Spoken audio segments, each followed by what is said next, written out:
NIL, also known as name, image, and likeness, allows college athletes to earn money through endorsements, sponsorships, and personal deals.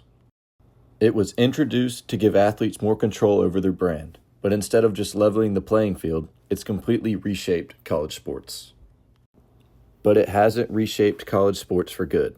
NIL has turned the transfer portal into a bidding war, where money often matters more than loyalty.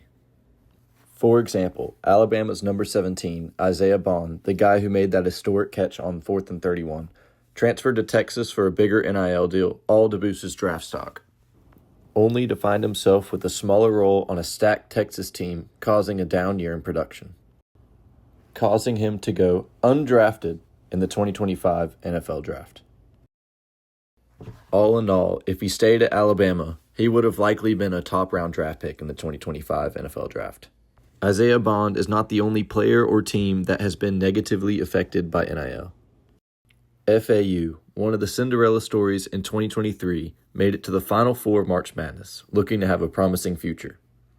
But the Owls' future was ripped apart almost overnight, with guys like Elijah Martin transferring to Florida, Vladislav Golden transferring to Michigan, and John L. Davis transferring to Arkansas, all for that big paycheck, causing FAU to miss the NCAA tournament back-to-back years.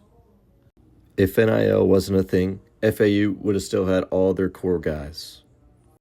And on top of that, Nick Saban could still be coaching today, but NIL had a factor in that. The greatest college football coach of all time once said, my wife even said to me, we'd have all the recruits over on Sunday with their parents for breakfast, and she would always meet with the mothers and talk about how she was going to help and impact their sons and how they would be well taken care of. And she came to me, like right before I retired and said, why are we doing this? And I said, what do you mean? She said, all they care about is how much you're going to pay them. They don't care about how you're going to develop them, which is all what we've always done. So why are we doing this? So, to me, that was sort of a red alert that we really are creating a circumstance here that is not beneficial to the development of young people, which is why I always did what I did. But there are still coaches that believe in NIL. One being in Colorado's head football coach, Deion Sanders, who uses NIL to develop young people, stating, "When I see a multitude of F's and D's, we're going to adjust your income." But Deion doesn't think NIL is only just a good thing. He thinks there is room for improvement by saying, "There should be some kind of cap. Our game should emulate the NFL game in every aspect, rules, regulations, whatever the NFL rules, the college rules should be the same.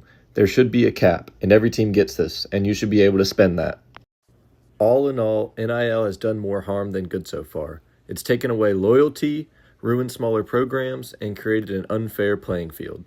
NIL still has potential to be a positive force in college sports, but only if real changes are made to bring back balance and tradition.